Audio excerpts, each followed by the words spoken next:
Bismillahirrahmanirrahim. Assalamualaikum warahmatullahi wabarakatuh. Salam sejahtera bagi kita semua. Perkenalkan, saya Ika Novaliana, dosen tetap pada Fakultas Ekonomi dan Bisnis, Program Studi Manajemen, Universitas PGRI Pusindok Nganjuk. Berikut saya sampaikan pengantar video pembelajaran dalam pernyataan diri dosen dalam unjuk kerja Tridharma Perguruan Tinggi atau PDD UKTPT yang diselenggarakan oleh Kemdikti-Saintek pada aspek pembelajaran untuk persyaratan keikutsertaan pengajuan sertifikasi dosen atau Serdos tahun 2025. Dalam tugas saya sebagai pendidik, saya mengampu mata kuliah Sistem Informasi Manajemen atau SIM. Mata kuliah ini memiliki peran penting dalam membentuk pemahaman mahasiswa mengenai bagaimana teknologi informasi digunakan untuk mendukung pengambilan keputusan dalam dunia bisnis. Sebagai dasar pelaksanaan perkuliahan, saya menyusun dan mengembangkan rencana pembelajaran semester RPS sesuai dengan capaian pembelajaran lulusan CPL program studi, serta mengacu pada Standar Nasional Pendidikan Tinggi. RPS yang saya susun memuat berbagai komponen penting seperti tujuan pembelajaran, capaian pembelajaran mata kuliah CPMK, bahan kajian atau materi pokok pertemuan, metode pembelajaran, serta strategi penilaian. Untuk pembelajaran, saya menggunakan pendekatan Student Centered Learning (SCL) melalui kombinasi metode ceramah interaktif, diskusi kasus, penugasan berbasis proyek atau Project Based Learning, pemanfaatan media online, simulasi sistem informasi, serta diskusi kelompok berbasis problem solving. Hal ini bertujuan agar mahasiswa tidak hanya memahami teori, tetapi juga memahami dan mampu menerapkannya secara kontekstual. Penilaian dalam perkuliahan saya dibagi menjadi beberapa komponen, yaitu kehadiran dan partisipasi aktif 10%, tugas individu dan kelompok 25%, ujian tengah semester UTS 25%, ujian akhir semester UAS 30%, dan proyek akhir mata kuliah 10%. Tugas proyek akhir berupa analisis sederhana terhadap implementasi sistem informasi manajemen dalam UMKM atau organisasi lokal agar mahasiswa mampu melihat relevansi antara teori dan praktik nyata di lapangan. Dalam RPS saya cantumkan materi ajar, daftar referensi utama dan pendukung, baik buku cetak maupun e-jurnal, serta kinerja penilaian yang transparan. Komponen etika akademik, kontrak kuliah, dan pentingnya orisinilitas tugas juga ditegaskan dalam pertemuan awal perkuliahan. Sebagai penanggung jawab mata kuliah, saya melakukan evaluasi terhadap proses pembelajaran secara berkala. Hal ini saya lakukan melalui refleksi mahasiswa, kuesioner umpan balik, dan diskusi terbuka, guna meningkatkan kualitas pembelajaran secara berkelanjutan. Melalui perkuliahan mata kuliah Sistem Informasi Manajemen ini, saya berharap mahasiswa tidak hanya memahami konsep dasar sistem informasi, namun juga mampu menerapkannya dalam pengambilan keputusan bisnis, serta memiliki kesiapan menghadapi transformasi digital di dunia kerja. Demikian tadi gambaran umum pelaksanaan pembelajaran dalam mata kuliah Sistem Informasi Manajemen. Semoga peran saya sebagai dosen dapat memberikan kontribusi positif terhadap pencapaian kompetensi lulusan yang unggul, adaptif, dan relevan dengan kebutuhan zaman. Berikut adalah cuplikan dari proses pembelajaran pada mata kuliah saya, Sistem Informasi Manajemen.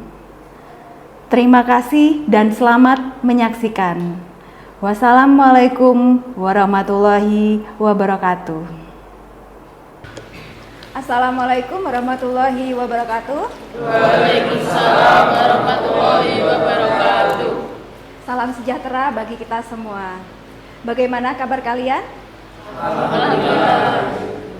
Sebelum kita memulai pembelajaran kita hari ini, marilah kita berdoa menurut agama dan kepercayaan kita masing-masing. Berdoa dimulai.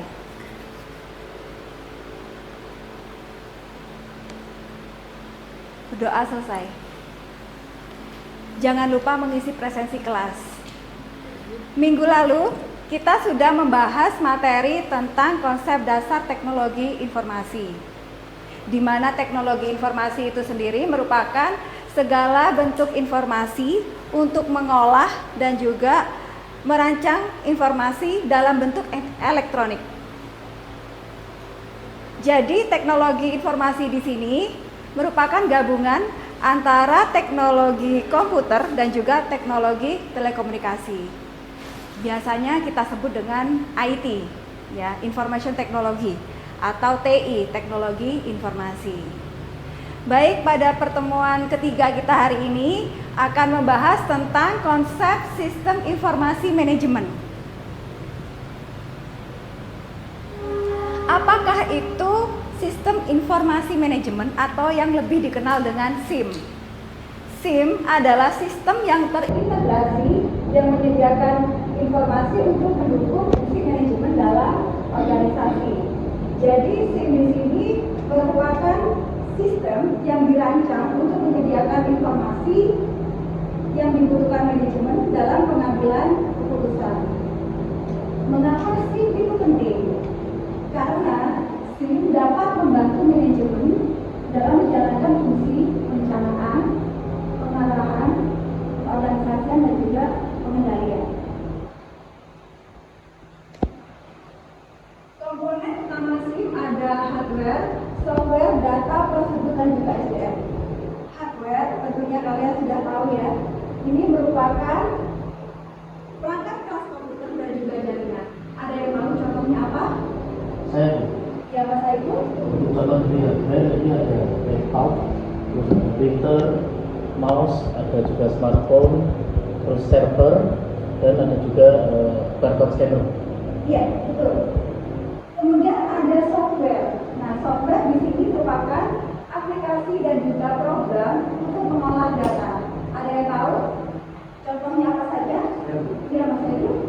Menurut saya, komponen untuk software itu terdiri dari RIFT, CSS, CRS, dan SCM. Iya, betul sekali. Data ini merupakan informasi yang disimpan dan bisa digunakan kapan saja. Ada yang tahu contohnya apa? Ya, Mbak. Ya? Ada data transaksi, laporan pelanggan, stok barang, hasil observasi, data karyawan, sama data keuangan. Betul. Oke, selanjutnya ada prosedur, di mana prosedur ini merupakan aturan dan juga langkah-langkah yang operasional. Misalnya, pembuatan laporan, kemudian ada data karyawan. Nah, untuk sumber daya manusia itu sendiri, atau biasa dikenal dengan SDM, ini merupakan pengguna dan juga pengelola sistem. Contohnya, slip gaji, kemudian kehadiran karyawan. Kita lanjut untuk fungsi dan juga peran SIM. Ada pengambilan keputusan. Di sini menyediakan data yang akurat bagi manajemen. Kemudian ada koordinasi, di mana mempermudah komunikasi antar departemen. Kemudian ada perannya sebagai kontrol. Jadi kontrol di sini bisa memantau kinerja dan juga ketersediaan sumber daya. Perencanaan, di mana bisa mendukung perencanaan yang strategis dan juga operasional. Jenis-jenis sistem informasi manajemen ada apa saja sih? Ada 3 sistem informasi manajemen. Yang pertama ada SIM operasional. Nah, ini biasanya fokus pada kegiatan harian, misalnya penjualan, produksi. Kemudian untuk yang SIM manajerial ini mendukung perencanaan dan juga kontrol yang jangka menengah. Kemudian ada SIM yang strategis. Nah, di sini SIM yang strategis merupakan alat untuk membantu pengambilan keputusan jangka panjang dan juga strategis usaha. Kita lanjut sekarang manfaat dari SIM. Ada peningkatan kinerja, jadi mendukung pencapaian target organisasi. Kemudian ada responsif. Nah, ini mempercepat terhadap reaksi masalah dan juga peluang. Efisiensi waktu, artinya automasi proses yang secara rutin. Kemudian ada akurasi data. Di sini bisa mengurangi adanya kesalahan secara manual. Saya mau tanya, Ya, bagaimana sistem informasi manajemen itu dapat membantu meningkatkan efisiensi dan juga mengurangi kesalahan di suatu organisasi? ya, pertanyaan Mbak Nuna bagus sekali ya. Bagaimana SIM membantu meningkatkan efisiensi dan juga mengurangi kesalahan? Nah, saya berikan contoh misalnya seperti ini. Sebelum menggunakan SIM, admin salah input harga produk, jadi menyebabkan kerugian penjualan. Tetapi setelah menggunakan SIM, harga produk itu bisa langsung ditarik dari sistem, sehingga tidak ada lagi salah output dan bisa meningkatkan penjualan. Contoh yang lain lagi, misalnya gudang lupa di stok barang. Jadi hal ini akan menyebabkan pesanan menjadi tertunda. Tetapi dengan menggunakan SIM, sistem akan memberikan notifikasi misalnya stok barang kurang dari 10, sehingga pesanan menjadi lancar kembali. Baik, kita lanjut. Tantangan implementasi SIM. Ya, yang pertama ada biaya yang tinggi dan juga investasi awal. Artinya di sini harus ada pengadaan misalnya hardware, software dan juga pelatihan SDM. Ada kebutuhan dan juga keamanan data. Diperlukan untuk adanya perlindungan informasi agar aman dari ancaman. Kemudian ada integrasi sistem di mana menyatukan berbagai sistem yang sudah ada dan budaya organisasi. Nah, ini karyawan harus bisa beradaptasi terhadap perubahan teknologi yang baru. Saya ingin bertanya terkait poin nomor 4, yaitu perubahan budaya organisasi. Bagaimana sistem informasi manajemen dapat merubah cara budaya suatu organisasi di dalam bekerja? Iya, saya pertanyaannya baik. Jadi bagaimana sih dapat mengubah cara budaya organisasi dalam bekerja? Misalnya dengan yang pertama, dengan meningkatkan efisiensi operasional seperti pencatatan transaksi. Kemudian dengan pengambilan keputusan yang berbasis data tentunya ya, seperti misalnya memperoleh informasi yang real time. Kemudian memperbaiki komunikasi antar divisi. Hal ini bertujuan untuk mengurangi adanya miskomunikasi. Nah, selanjutnya menghemat waktu dan juga biaya, sehingga bisa mengurangi adanya kesalahan.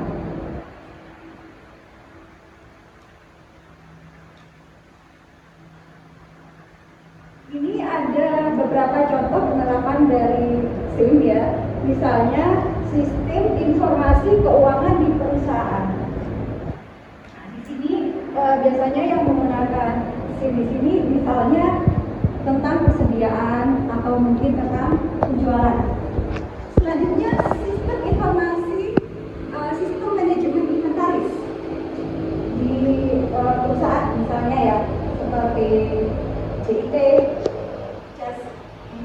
dan juga EOQ atau Economic Order Quantity. Kemudian sistem informasi akademik di universitas, ya, di kampus misalnya universitas menggunakan si akad flow. Nah, sistem ini memungkinkan akses data di mana saja, kapan saja oleh dosen, mahasiswa dan juga staf administrasi. Juga ada sistem informasi ini bisa digunakan oleh di perusahaan keuangan, ya, seperti misalnya dalam pelaporan laba-rugi atau mungkin neraca atau akuskas, seperti itu. Baik, untuk materi kita hari ini bisa saya simpulkan. Jadi SIM atau Sistem Informasi Manajemen ini merupakan alat penting dalam pengelolaan organisasi yang modern. Dan juga dari SIM bisa membantu manajemen atau manajer membuat keputusan yang lebih baik. Kemudian implementasi SIM itu sendiri harus direncanakan dengan baik. Jadi SIM di sini memainkan peranan penting dalam mendukung kegiatan operasional dan juga strategis organisasi. Nah, poin utama yang bisa kita pelajari dari materi hari ini adalah tentang keunggulan, tantangan, manfaat, dan juga implementasi dari sistem informasi manajemen. Kita lanjutkan sekarang kuis, ya. Saya akan memberikan pertanyaan untuk kalian. Kalian nanti menjawab benar atau salah. Oke? Yang pertama, sistem informasi manajemen adalah sistem yang mengumpulkan, mengelola, dan menyebarluaskan informasi yang berguna untuk pengambilan keputusan informasi dalam organisasi. Benar atau salah? Benar. Yang kedua, komponen utama SIM adalah hardware, software, data, prosedur, dan juga SDM. Benar atau salah? Benar. Fungsi dari SIM adalah perencanaan, yaitu mempermudah komunikasi antar departemen. Benar atau salah? Salah. Yang benar apa jawabannya? Koordinasi. Oke, itu. Salah satu manfaat penerapan sistem adalah peningkatan kinerja. Benar atau salah? Benar. Benar. Perubahan budaya organisasi dalam implementasi SIM adalah menyatukan berbagai sistem yang sudah ada. Benar atau salah? Salah. Salah. Yang betul jawabannya? Integrasi sistem. Ya, integrasi sistem. Baik, saya rasa kalian sudah mengerti ya materi kita hari ini. Sekarang saya akan membuat kalian beberapa kelompok, ya. Beberapa kelompok. Di sini ada 4 kelompok. Saya akan memberikan studi kasus, ya, di mana latar belakangnya adalah toko makmur, usaha kecil menjual sembako, dikelola secara manual oleh Pak Budi dan juga keluarga. Masalahnya yang muncul, yang pertama stok habis tanpa diketahui. Kemudian yang kedua ada kesalahan hitung dalam keuangan. Yang ketiga sulit mengetahui produk yang otomatis yang mana. Ya. Nah, nanti saya kasih waktu kalian 15 menit, ya, untuk berdiskusi. Jadi ada 4 kelompok. Setelah itu nanti akan kita bahas. Silakan. Baik, sudah selesai semua ya diskusinya? Bisa kita mulai? Pertanyaan yang pertama, apa solusi dan juga implementasi SIM untuk toko makmur? Ada yang mau mencoba menjawab? Iya, kelompoknya Mas Firman, silahkan. Saya di sini akan mempresentasikan hasil diskusi atau dari studi kasus yang telah dijelaskan tadi. Untuk permasalahannya, di studi kasus kali ini terdapat 4 poin Bu untuk permasalahannya. Untuk yang pertama itu seringnya stok kosong karena pencatatan itu masih manual. Untuk yang poin kedua, data penjualan harian itu tidak akurat. Untuk yang ketiga, sulitnya mengetahui barang yang paling laku atau yang paling laris. Untuk yang keempat, di sini ada sulitnya membuat laporan pembelian ataupun laporan keuangan. Untuk dari 4 poin masalah tersebut tentunya ada solusinya, Bu. Untuk solusinya adalah menggunakan Excel atau aplikasi point of sale secara gratis di Android dan iOS bisa. Untuk fitur-fitur yang digunakan di sini terdapat yang pertama untuk bisa menggunakan input penjualan harian. Jadi nanti bisa digunakan di Excel-nya itu ada input penjualan harian itu bisa. Untuk yang kedua bisa juga digunakan untuk melakukan pencatatan stok secara otomatis. Dan untuk yang ketiga ada juga bisa digunakan untuk pembuatan laporan keuangan. Dan untuk yang keempat adanya notifikasi stok menipis, artinya nanti apabila stok di gudang itu menipis, jadi nanti ada notifikasi atau pemberitahuan secara menyeluruh. Dan untuk dari hasil tersebut tentunya ada implementasinya ya. Untuk implementasinya adanya laporan penjualan otomatis. Jadi setelah diimplementasikan adanya laporan penjualan secara otomatis. Jadi laporan penjualannya itu bisa dilakukan secara otomatis. Selain itu adanya pengambilan keputusan lebih cepat. Jadi untuk pengambilan keputusannya itu lebih cepat dan tepat. Dan waktunya yang lebih efisien. Jadi setelah penggunaan SIM, waktu yang dibutuhkan itu lebih sedikit serta lebih efisien dan tidak memakan banyak waktu. Itu merupakan pemaparan dari studi kasus yang telah disampaikan tadi. Terima kasih jawaban dari kelompok 1. Benar sekali ya. Kita berikan aplaus. Bisa saya simpulkan ya, jadi SIM ini membantu UKM bekerja lebih rapi dan juga efisien terhadap toko makmur tadi ya. Kemudian keputusan bisnis jadi lebih cepat dan juga tepat dan mudah dikembangkan meskipun dengan sistem yang masih sederhana. Baik, kita akan melanjutkan pertanyaan kedua diskusi kita. Apakah usaha kecil lain bisa menerapkan SIM juga? Ada yang mau menjawab? Saya. Ya, Mas Ken Sofi dari kelompok 2. Silakan. Maksud pertanyaan yaitu adalah apakah usaha kecil lain bisa menerapkan SIM juga? Untuk menurut kelompok kita kelompok 2 yaitu tentunya bisa, karena sekarang itu banyak pilihan SIM gratis dan juga murah. Contohnya seperti Google Sheet, Excel, dan juga kaset pintar. Dan untuk skalabilitasnya, UMKM bisa mulai dari sistem informasi manajemen yang sederhana, yaitu seperti pencatatan penjualan dan juga stokis, dan nanti bisa lalu berkembang ke laporan keuangan. Dan untuk selain banyak pilihan yang gratis dan juga murah, penggunaannya juga mudah karena banyak sekali aplikasi yang sudah dirancang user friendly, jadi siapapun bisa menggunakan. Dan untuk dukungannya, banyak sekali penyedia atau penyedia lokal yang menawarkan sistem informasi yang berbasis Android. Mungkin itu yang bisa saya jelaskan. Iya, bagus sekali ya jawabannya, kita berikan aplaus. Untuk penerapan contoh yang sederhana ya, misalnya toko kue, di mana bisa menggunakan Excel untuk mencatat stok bahan baku dan juga penjualan secara harian. Kemudian contoh lain juga seperti warung makan. Tentunya kalian tahu ya, warung makan walaupun sederhana bisa menggunakan aplikasi kasir Android. Nah, ini misalnya untuk pencatatan transaksi dan juga laporan omset mingguan. Ada lagi yang menggunakan SIM ya, misalnya jasa laundry. Nah, tentu kalian mungkin sudah pernah ya menggunakan jasa laundry.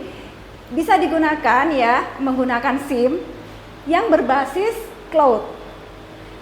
Tujuannya adalah untuk mencatat adanya misalnya nama-nama pelanggan, kemudian jadwal pengambilannya dan juga pembayarannya. Seperti itu.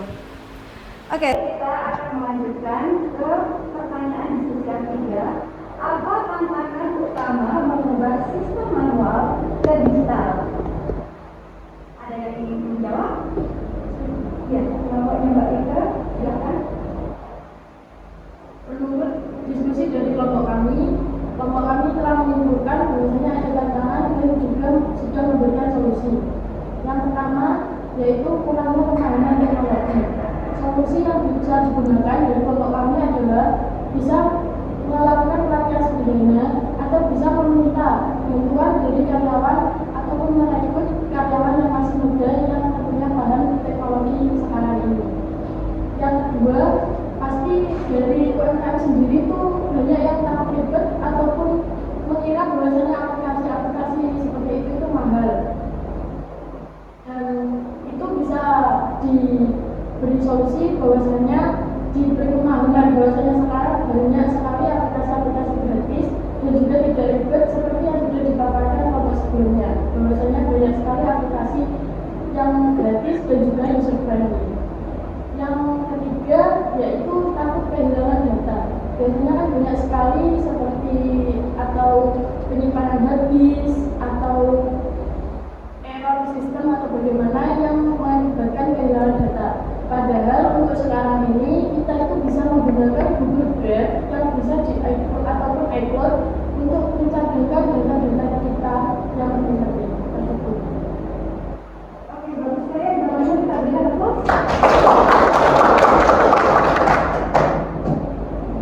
Demikian pembelajaran SIM kita hari ini. Jangan lupa kerjakan tugasnya ya. Berikan contoh nyata penggunaan SIM di lingkungan Anda. Jadi nanti minggu depan kita akan membahas tugas ini. Sedangkan materi untuk pertemuan berikutnya ya, jangan lupa kalian pelajari tentang konsep dasar manajemen dalam SIM. Terima kasih atas kehadirannya dan sampai jumpa lagi minggu depan. Wassalamualaikum warahmatullahi wabarakatuh. Waalaikumsalam warahmatullahi wabarakatuh. Demikian tadi video pembelajaran pada mata kuliah saya, Sistem Informasi Manajemen. Terima kasih atas perhatiannya, kerjasama dan bantuan dari semua pihak. Semoga dapat menjadi pertimbangan dalam penilaian PDD UKTPT Serdos 2025. Sekali lagi saya sampaikan terima kasih. Wassalamualaikum warahmatullahi wabarakatuh.